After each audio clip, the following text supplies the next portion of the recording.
Hey, Happy New Year to you all. Thank you very much. That's a nice response. That's good. My name's Steve. I'm so glad that you're here joining us for the start of this series called Breathing Room. I don't know how you feel just in watching that kind of opening video, whether that reflects something of your experience in life when the jobs list kind of increases and gets greater and greater, when the bills seem to go higher and higher as there's more stuff you have to purchase. And it can become quite a stressful time. And so I'm really glad that you're here, because at the start of a year, it always gives us that opportunity to stop, to reflect, and to say, how is it that I want to live my life this coming year? And so you are here because, and I'm so glad that you are, because all of us have the choice this year to be able to create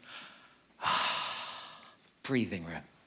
We have. And that's what we're going to be looking at over these next 4 weeks. Today's an introduction, and we're going to go into more detail over the next 3 weeks after this. I am a dad. For those of you who don't know me, I'm a dad. I've got 3 children: Sam, who's 26, Alice, who's 24, and Rachel, who got engaged on Christmas Eve, which I'm delighted about. I know, thank you, I'm getting rid of another one, is 23. She had her 23rd birthday on Christmas Day. And what's puzzled me over the years of seeing them grow up, how the heck can they be so different when they come from the same parents? It is just bizarre. Because if you were to take Sam, my oldest son, is he in here? No, good, I can say what I like then. Sam, in growing up, was incredibly untidy. He would just take stuff out and leave stuff out. He would throw stuff around. And so if you were trying to get into his bedroom, he often used to have the smallest room of the 3 bedrooms. And to try and get into his bedroom was such a problem, to get the door open, because there was so much stuff that was just hanging out of cupboards and drawers, and there were cricket bats lying around and pads lying around. After a while, we managed to move him down into our converted garage. And we thought, more space, that would be much better. Nope, not at all. And so what we had to do to get to the back of our garage, which is where our freezer was, we had to force a pathway of just moving stuff so that we could get through to get things out from the other side of his bedroom. So that was Sam in growing up. Alice, who's the middle daughter, was almost the opposite. Sam, when he earned some money, because all of them were encouraged to have jobs, when he earned money, he just spent it straight away. It was gone. He had no idea whether he had money or not. Just as soon as he got it, he would spend it. Alice had a little book, and she would record what came in and what went out and how she was going to spend it. She didn't learn that from me. And she would get her clothes, she would fold them up and she would put them in the drawers, and it was fairly neat and tidy. And Alice was just so the opposite to Sam. And then Rachel was kind of midway. And so she wasn't the tidiest, she was the stubbornest. And so if she didn't want to put something away, she wouldn't, which is where we carried the mop around wherever she went, and we would stick it in front of the door. And Rachel would step over it and just carry on as if it wasn't there till it got to the end of the day. And we says, "Do you realize what we're doing?" She says, "Yes, I don't want to put it away though." And that was her method. Now, just out of those 3, which one do you most identify with? Do you identify with Sam? Stuff everywhere. He has got better, by the way. It's called responsibility. He now lives in his own place with Johnny. No, actually, he hasn't got any better. No, not at all. Do you identify more with Sam, where you don't see the mess around? You're just happy to step over it and that kind of stuff? Are you more like Alice, who makes the lists and has everything organized? Or are you more like Rachel? I wonder which one best reflects you. See, if you take this picture. Now, you see, some of you will look at that and go, no, you've got to clear that up, you've got to tidy that up. Others are saying, what? What's the problem? What's the problem? See, which one reflects your wardrobe? You see, some just don't see it. They don't care. They can work in a state of mess and clutter, because all of us are different. And do you know what? It's okay to have cupboards like that. It's okay to have cars where if someone wants to get into the back seat, it takes you a quarter of an hour to move all the stuff just to be able to create the space for someone to sit here. Do you know what? That really doesn't matter. So if your wardrobe is like that, that is fine. That's how you choose to live. I have to tidy up before I start work. I can't. I just want to sort things out. That freaks me. So it's okay to have wardrobes like that. It's okay to have cars which are just jammed full of stuff. But what I've discovered is this, is that it's not okay for our lives to look like that. It's not okay for our schedules and our diaries to look like that, where there is just no room for movement. It goes from one thing to the next, to the next, to the next, and there's no gaps, and you cram as much as you possibly can into every single day. And I will tell you why that is not good, why our lives should not be reflecting this kind of chaotic, overly full mess in just a moment. Because it's not okay also for our finances to be like this, where there's no room for error, so that if the washing machine breaks, we have no cash to be able to buy a new one. And we find ourselves in an incredibly stressful situation.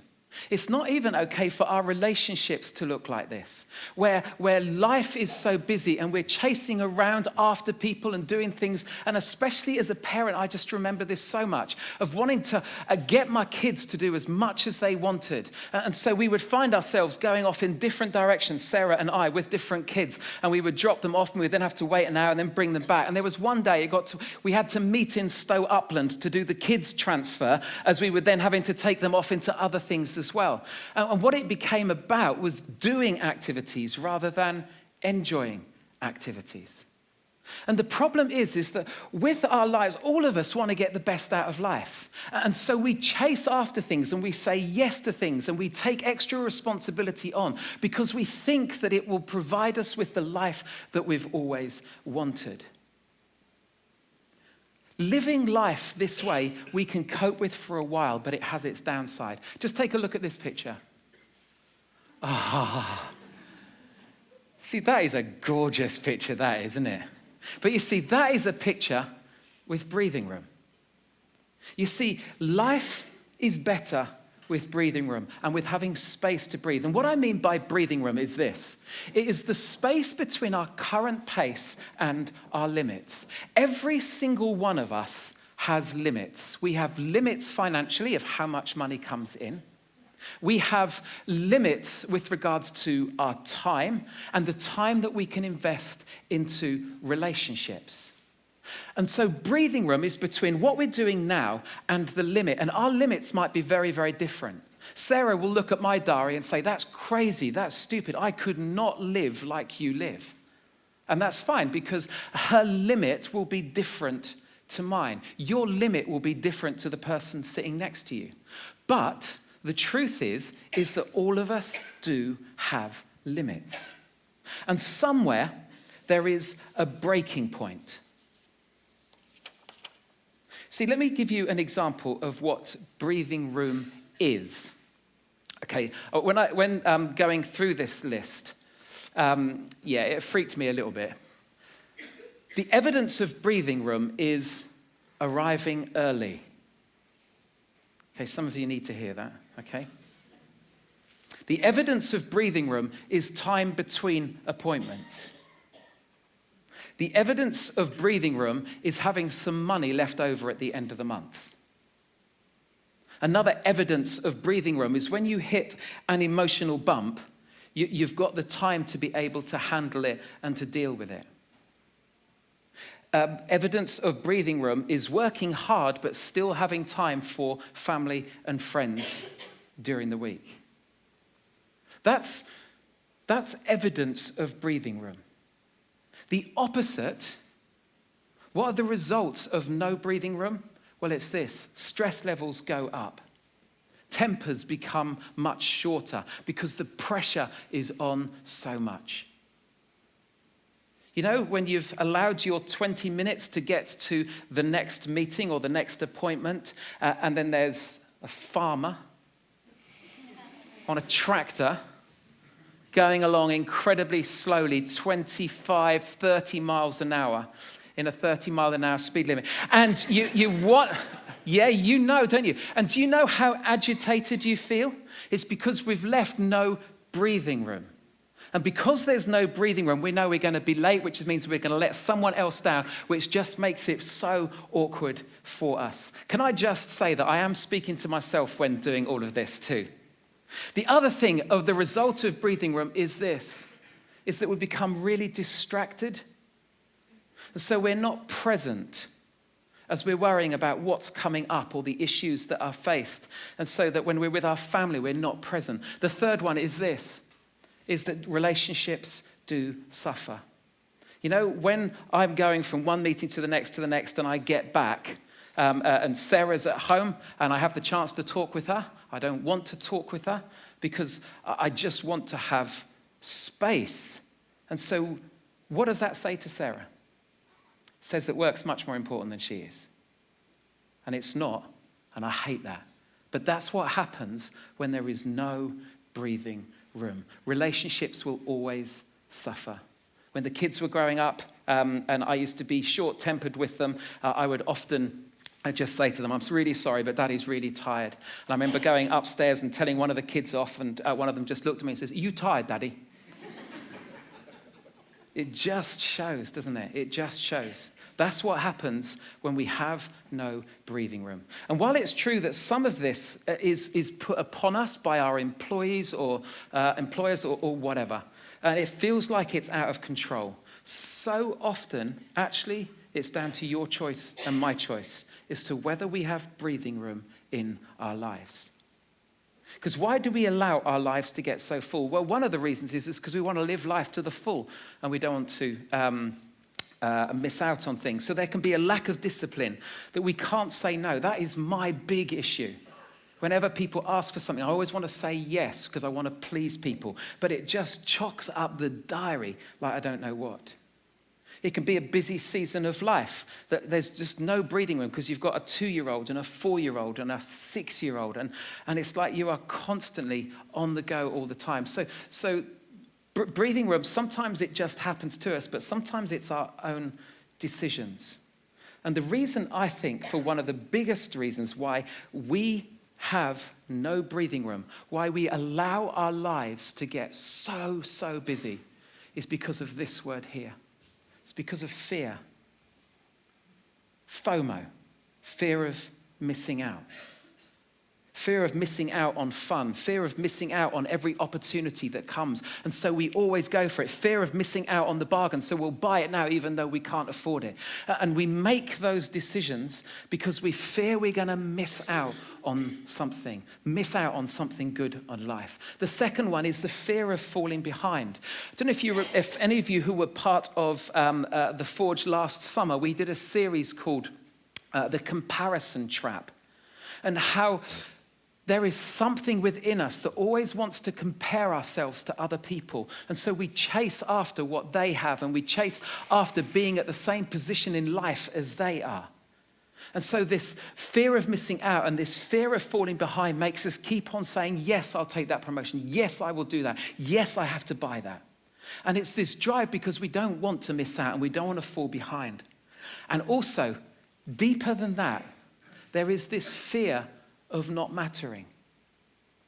That if I say no, I'm not going to be as significant because my significance is based on what I do and how much I do. And this is a really, really big one. The fear of not mattering, of not having significance. Our fear of not mattering much has the potential to draw us away from what matters the most. It's why our family life suffers so often, because we think we've got to be out there doing the stuff out there. The fear of not mattering much has the potential to draw us away from what matters the most. I want to say, this is an introduction, but there is such good news for you and I as we head into 2020, because breathing room is achievable. Breathing room's achievable with our diary, with our finances, and in our relationships. And I know that because, surprisingly, God has something to say about all of those areas. We are taking, in January, we're taking this different look at life and of how God sees life and sees our life. And God has something to say about how we can live our lives differently. Lives which have breathing room. The Bible never mentions that term. It doesn't mention you have to have margin or breathing room. But it's part of God's design for your life and for mine.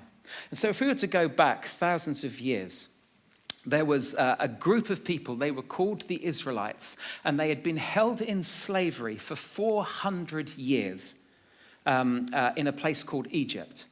And these were God's chosen people. And after 400 years, God was calling them out from slavery. He rescued them. And he was setting up this new nation, this new country called the people of Israel.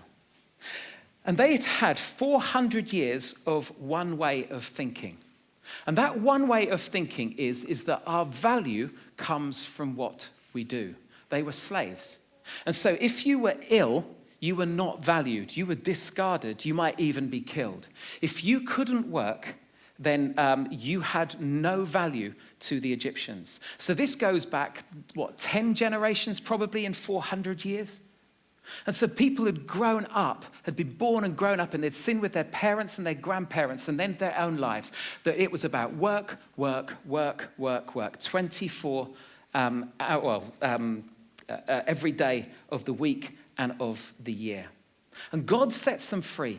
And because he wants to change their mindset, because he wants to get them to think differently, he brings about some rules or some laws that will help to shape a new way of thinking. There are over 600 of those rules in setting up this new country. We often recognize 10 as being the 10 commandments. And 10 of the 10 commandments, the fourth one is all about God giving people breathing room. It was known as the Sabbath, of God commanding a day off. This is what he said. Remember to observe the Sabbath day by keeping it holy. You have 6 days each week for your ordinary work, but the seventh day is a Sabbath day of rest, dedicated to the Lord your God. Now we read that. That just doesn't particularly mean anything because our culture, our work ethic is that how many days do we normally work? Well, normally it's 5. Sometimes at a push it will be 6 unless you're on a 10-day kind of rota. And if that's the case, you would do your 10 days work, that shift, and then you would have 3 or 4 days off and then you would go in. We're used to having breaks. For the people of Israel, they had no experience of having breaks. And so this rule was radical. Because for them, if you didn't work, you didn't eat. And if you didn't work, you weren't valued. And if you didn't work, you didn't get anything done. And so God brought this in to change their mindset and to bring about a shift as to how they were to live their lives. And so to choose to do this, to trust God on this, was incredibly tough for them. Just as it is actually really tough for us to choose to take a break every week, to have a day where you don't work, where you don't check your emails, where you don't reply to those texts, where you don't try and catch up on work for the next week. If you're in work, you will know this. If you're a boss, you will know this even more because of the need to try and stay ahead within your company. If you're self-employed, you will know this because you have to keep on working to try and keep it ahead financially. And so by the time that Jesus came along, the arguments that had gone on as to what does it mean to have a day off? Well, all the religious leaders would gather together and they would debate this and they would say, well, if you're walking more than 1,000 meters, that's probably called work. So let's put that. And so they would literally write more and more laws to try and define what you could and you couldn't do so that you didn't break this command. And it became ridiculous. So when Jesus came, Jesus spoke to those leaders and he said this: the Sabbath was made to meet the needs of people, not people to meet the requirements of the Sabbath. In other words, Jesus is saying, this is God's gift to you to have a breather, to have rest, to take time to replenish, to recoup, to have fun, to do good stuff. Do you know what? In the seasons of my life where I've done this, my life has benefited so much because I have been able to relax and recuperate and feel more joyful and play golf more and have greater peace. It's true. It's true. And when I haven't, the stress levels have always overtaken me. I remember I could see my Auntie Jill just sitting across over there. I remember going around to see her at one time, and I just remember saying, I can't open my diary. Because if I open my diary, I see everything that I have to do, and it's freaking me out. Why? Because there was no breathing room. So God's gift to us, this is how God has designed us, is that every week we are to create space to be able to breathe. It is such an amazing gift. And then God does something even more. Not part of the Ten Commandments. He brings in another law. And it's about creating space, breathing room, to be generous. There was this thing called the law of gleaning. Now, lots of these people were farmers. So they would own their bit of land and they would grow stuff on it and they would obviously have to harvest it. And God had something to say about harvesting. This is what he said. When you harvest the crops of your land, do not harvest the grain along the edges of your fields and don't pick up what the harvesters drop. And it's the same with your grape crop. Don't strip every last bunch of grapes from the vines and don't pick up the grapes that fall to the ground. Leave them for the poor and the foreigners living among you. I'm the Lord your God. In other words, he's saying you don't have to max out on everything that you do. Create margin, create breathing room so that others can benefit. And for the Israelites, that must have been, but what if it's a poor harvest? God says, oh, it's okay, you can trust me. And they were saying, but that's not working hard. And God says, no, it's all right. Just trust me. Do you see that last little line on there? I bet none of you saw it. None of you saw it because we were thinking about, not going to the edges and all of that. And God suddenly just says at the bottom, I am the Lord your God. And the reason he says that is because this is difficult, but trust me. But trust me. He goes on to say this. He says, when you're harvesting your crops and forget to bring in a bundle of grain from your fields, don't go back to get it. Leave it for the foreigners, the orphans, and the widows. And then the Lord your God will bless you in all that you do. So those Israelites must have thought, so if we don't do all that we can do, are you going to multiply the work that we did do? And God says, yeah. Then the Lord your God will bless you in all that you do. One of the reasons why we have no breathing room is because we never know when to stop. We will keep going at a job, and because, especially for perfectionists, this is incredibly difficult because you want to keep getting it better and better and better, and you invest more time and it takes longer and longer and longer. And God says, actually, it's not to be lazy, but you haven't got to go to that lengths. Do what needs to be done and then leave the rest. And what will God do? God says, first of all, trust me, and he will bless us. Think about that for your work. Think about that for how you do jobs around the house. What would that mean to create breathing room so that you can be generous to others? Breathing room, as it's put up here, is a trust issue. It really is. God calls us to trust him, to create breathing room in our rhythm of life and our finances, because he knows that what's at stake is our peace. And we think progress is at stake. But actually, peace is much more important than progress. Peace is what allows us to be able to enjoy life and get the best out of life when we can experience that peace. And living to the max is just unsustainable. And it results in this. It results in stress-related health issues, relational breakdowns, emotional breakdowns. And come on, who wants to choose some of those for your New Year's resolutions? Of course we don't. Breathing room is a trust issue. If God says this is what he calls us to do, this is the best way to live, we have to trust him with it. It's tough. It's tough. The second thing is that breathing room is also a generosity issue. When we create margin in our lives, we create space to be generous. I have a friend called Dan. In fact, band, would you mind just coming up to get ready as we sing our last song? I have a friend called Dan Wasp, who some of you will know. He spoke here on the 8th. And Dan, we met on New Year's Eve just to have breakfast together. I had such a brilliant time with that man because he did my soul good. Because what he did is what lots of people, including myself at times, can't do. Have you ever tried to talk to someone in a rush? When they're in a rush, how well do they listen? It's rubbish, isn't it?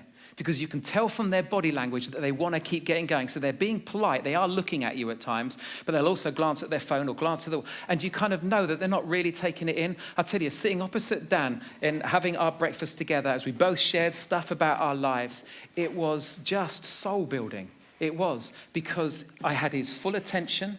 He listened, he asked questions. He didn't try to run the conversation on quickly.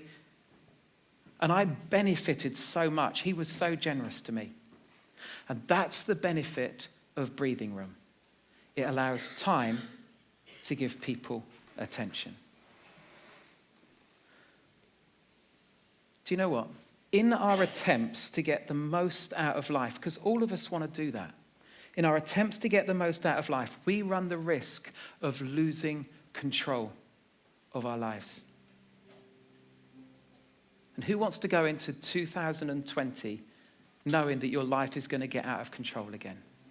So I want you to come back next week and the week after and the week after that, because God has got something so important to say to us which can transform our lives for this next coming year and beyond if we look to put into practice what he says. Next week, we're going to be looking at time and at diaries and of how we invest our time. So do come back. Do come back next week, because I believe God has got something so important to say to each one of us. And if you know of someone who lives a busy life, invite them to come along too and help them to be part of this journey of discovering breathing room. Thanks.